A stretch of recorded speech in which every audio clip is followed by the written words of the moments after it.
If you want to understand Brexit and what happened last night, Britain's relationship with the EU, the whole thing, stop. Don't think about that stuff. It's not really about that. This is a global phenomenon. This is a revolt against technocracy and elites telling everybody else what to do.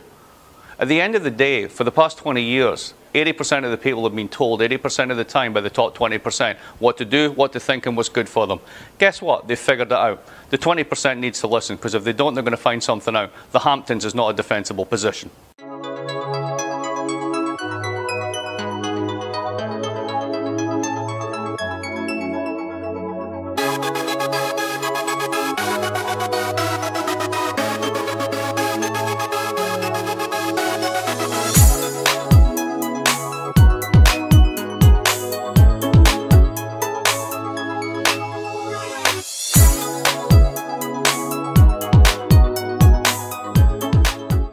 When you see somebody that just has some like bad takes and they just like take their shit completely off of the internet.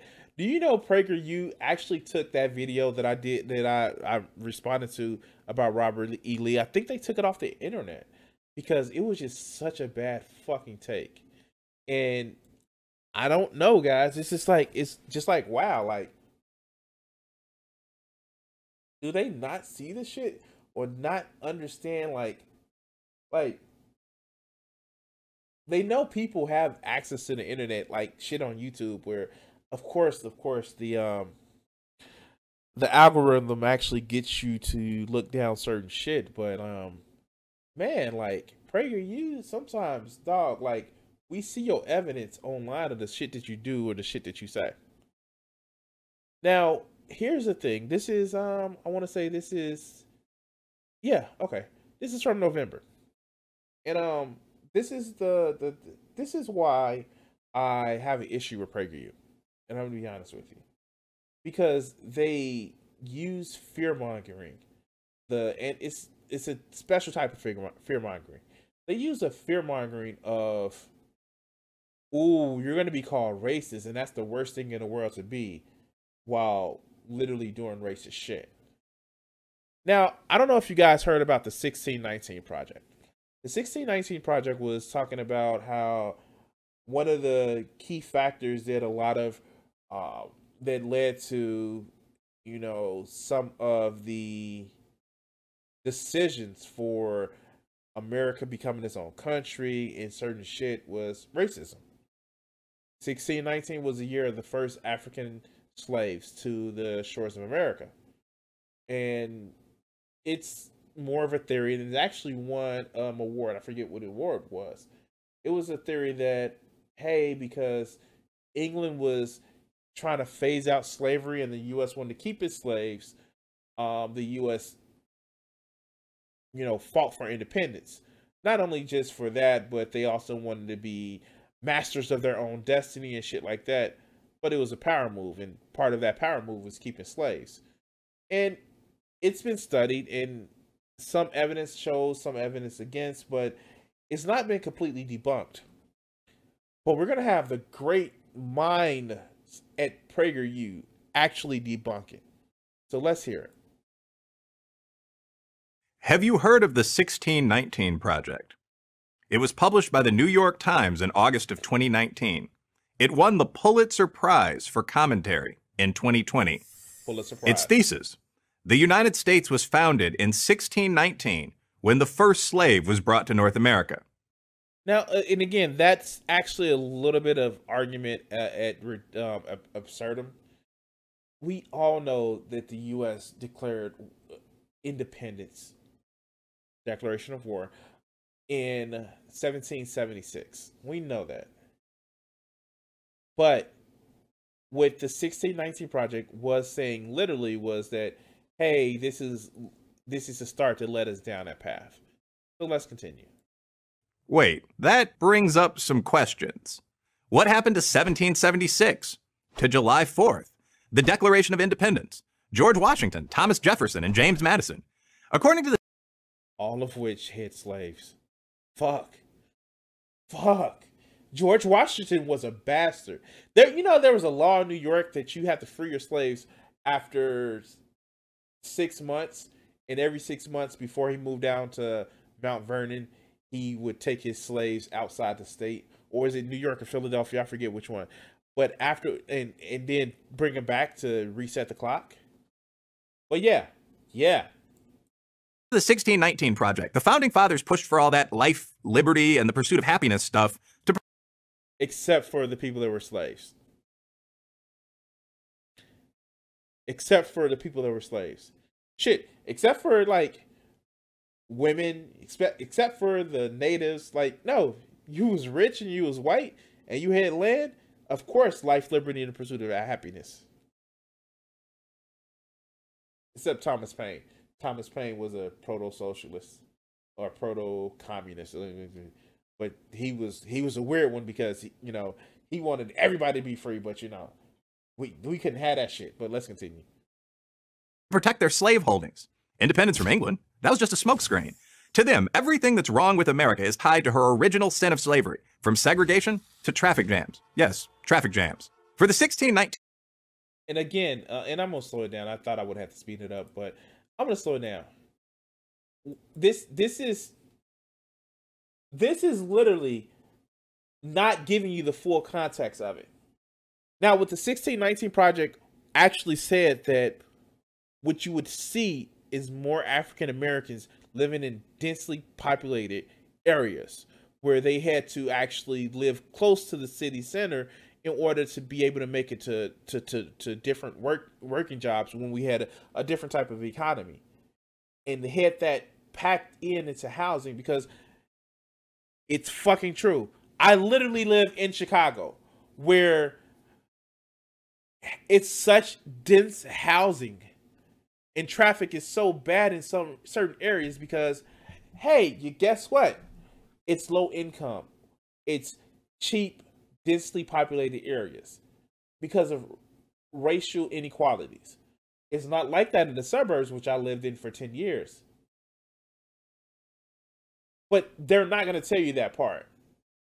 They're not going to tell you that a lot of African Americans, Hispanics, are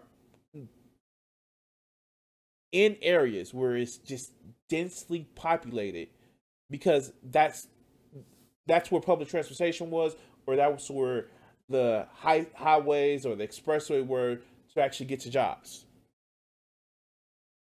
But let's continue. Project authors, racism is not a part of the American experience. It is the American experience. Is this true? Let's look at 3 of the project's major claims. 1. Preserving slavery was the real cause of the American Revolution. If you asked the founders why they no longer wanted to be a British colony, they would have given you a long list of reasons. Taxation without representation, conflicts over debts from the French and Indian War, and the Stamp Act would be just a few. Okay. So, conflicts over the French and Indian War. Guess what happened during the French and Indian War? Guess what the Americans wanted to do? They wanted to kill people. The reason why it's called the French and Indian War is because guess what we fought against? We fought against fucking Canada. Why did we fight against Canada? Because we wanted to dominate them. Wow. And guess what? Why was it called the French and Indian War? Because the British and the French actually went to the Aboriginals, the Native Americans, and says, hey, help us fight against these motherfuckers from taking more land. The Stamp Act. Taxation without representation. The American colonies were making a lot of fucking money off of, sugar. And the Stamp Act had to do with taxation or taxation on different. I'm sorry, I may be confusing it, but I believe the Stamp Act had to do with what was not the stamps as you get in mail, but the actual official products from England where you can actually get. So, black markets popped up and people had an issue because they wanted to get around the taxes and the official Stamp Acts. I'm just saying, it sounds as if more of the people who wanted revolution wanted to keep profits for themselves. What? No. And what were they using to make the profits? give you a hint. They were using people to make the profits. People that they didn't want to pay because that cut into their profits. But let's continue. Probably most important was the burning desire to be free, to chart their own destiny as a sovereign nation. That shit sounds familiar. I wonder who else had that fucking, I don't know, desire to have agency. I seem to think it was a the Confederacy. Fuck. Let's continue. Protecting slavery, slavery was not under threat from the British. In fact, Britain didn't free the slaves in its overseas colonies until 1833. Whoa. Wait. Notice that little sly little jab there. They didn't free the slaves from their overseas colony until 1833. It's almost as if they had already freed the slaves in the home country and were trying to work to free them across the globe. 57 years later, after the Declaration of Independence. Yes, the subject of slavery was hotly debated at the Constitutional Convention, but that was after the war was won. 2. It's almost as if it was a topic that they needed to talk about because it was important. Oh, wait, it was. Slavery made America rich. Slavery made some Americans rich, true enough. Eli Yale, for example, made a fortune in the slave trade. He donated money and land for the university that is named after him. Slavery made George Washington rich. Slavery made Thomas Jefferson rich. It made a lot of the founding fathers rich. Because they sold shit without having to pay their workers.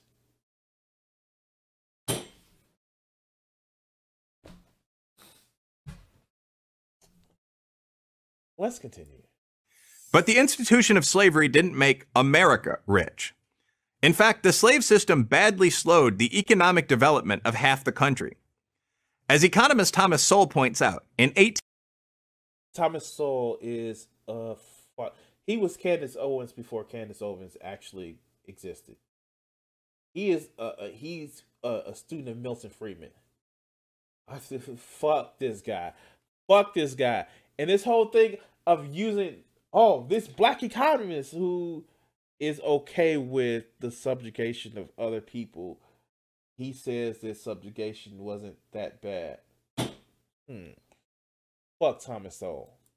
1860, just 1 year before the Civil War began, the South had only 1/6 as many factories as the North. Almost 90% of the country's skilled, well-paid laborers and professionals were based in the North. Banking, railroads, manufacturing, all were concentrated in the North. Oh my God, like really? Really? This is what you're going to say?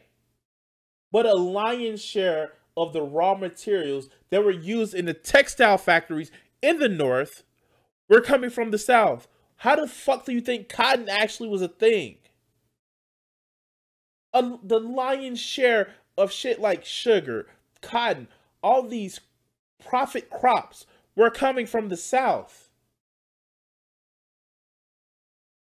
And yes, there were petty teapot dictators or plantation owners that were incredibly wealthy. But let's continue. The South was an economic backwater, and the cost of abolishing slavery was enormous, not merely in... I don't give a fuck the monetary value. Like, is this really what the hill that they're gonna die on? That it costs too much to free the slaves? Wow. Let me. I may have paused at an inconvenient time. Let's hear this shit. In terms of dollars, Lincoln borrowed billions to pay for it, but also in terms of human life. 360,000 Union soldiers died in order to free 4 million slaves. That works out to about 1 soldier in blue for every 10 slaves freed. It's hard to look at that butcher's bill and conclude that the nation turned a profit from slavery. And many things have happened since 1865. Wow. Did he just wow. Wow. Did he just really say this shit? Like, how do you say that shit? How do you just like say wow? Like, how? Fucking how? How do you even say that shit? Like, well, it costs. How do you say? How do you equivocate? Actually, because he said it, Union soldiers. How do you equate one life for another as if you're weighing them on the fucking scales of fucking the fucking scales like that?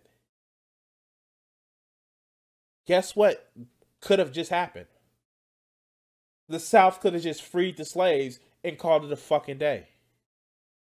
That's it. That's it. We wouldn't have had to go to war. We wouldn't have had so many people die. We would have had it would have been an issue. No, but no. No. Well, the unions lost 360,000 people. Wow. Let's fucking continue. In the almost 200 years since the Civil War, the population of the country has grown almost 900%, and our national GDP has increased 12,000%. Slavery did not make America rich. 3. Racism. Wait, how does that even equate? Wait, how does that even equate to, how does the national debt now equate to America being rich? When they say America is rich, they're talking about a select few. The 1%. But wow. How does those two things follow? How do those two things follow? Let's continue. Is an unchangeable part of America. This argument is more philosophical than scholarly, but it undergirds the entire 1619 project.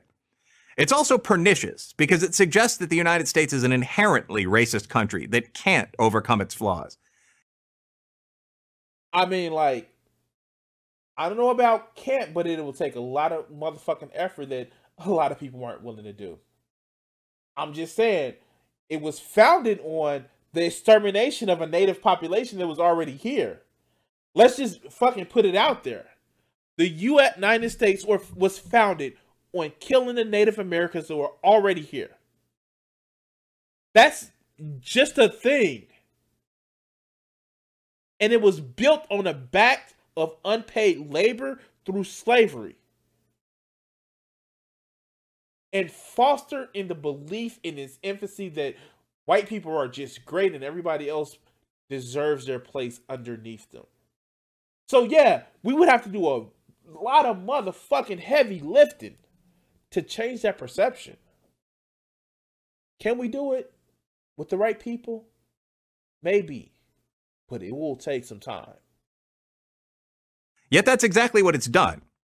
Today, America is the most successful multiracial country in history, the only white majority country to elect a black president twice. Of course,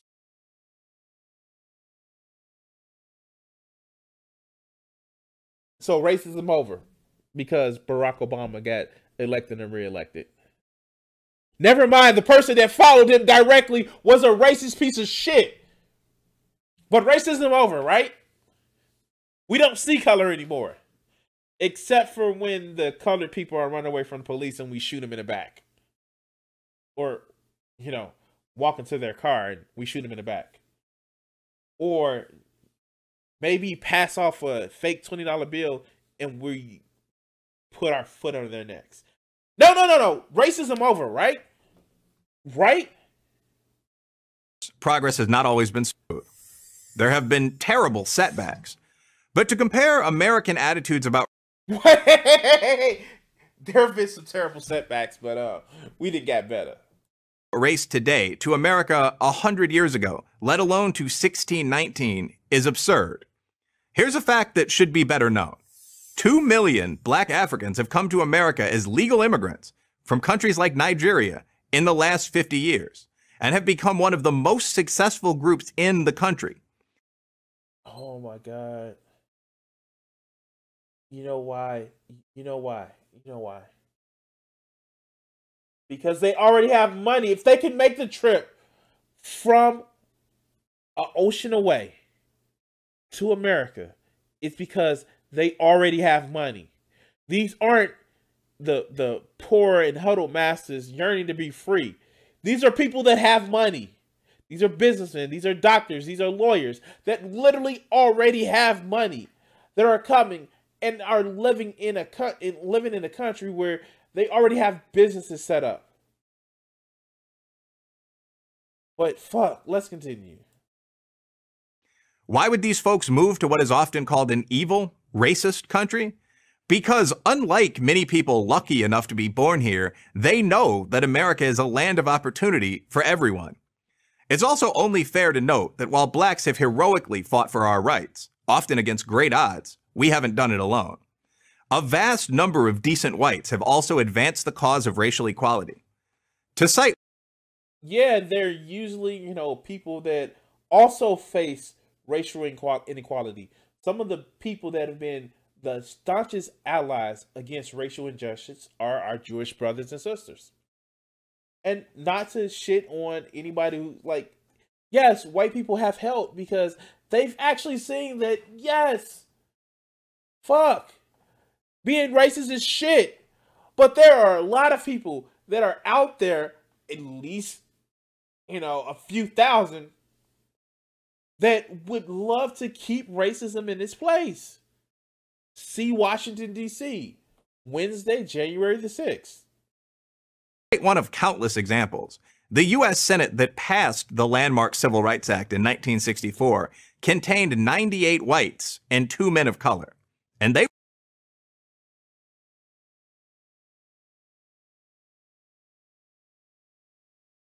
And what happened afterwards? What was said about the president who signed it? He said we're gonna lose the South for generations. For a generation. Little did he know it was at least 4. But let's continue. They were Asian. The great black leaders of the past: Harriet Tubman, Frederick Douglass, Booker T. Washington. Don't say Martin Luther King. Don't say Martin Luther King. Martin Luther King. Fuck! These are not the only black leaders in the past. Fuck this guy. Fuck this guy. It's like Prager U only, how? Fuck these guys. And he won't say that King was a socialist. Fucking Frederick Douglass was actually a proto-socialist. Hey, did you know that, Abraham Lincoln got fan mail from Karl Marx? What the fuck, man? What the fuck? God damn it. Never lost faith in America's promise that all people are created equal. Fuck. I just, wow. I just can't anymore. I can't. And besides, there's only a minute left, so they're gonna do this is such and such from Prager U. Prager U just take their mask completely off. They take their mask and just throw that shit somewhere in the Pacific fucking Ocean. Wow.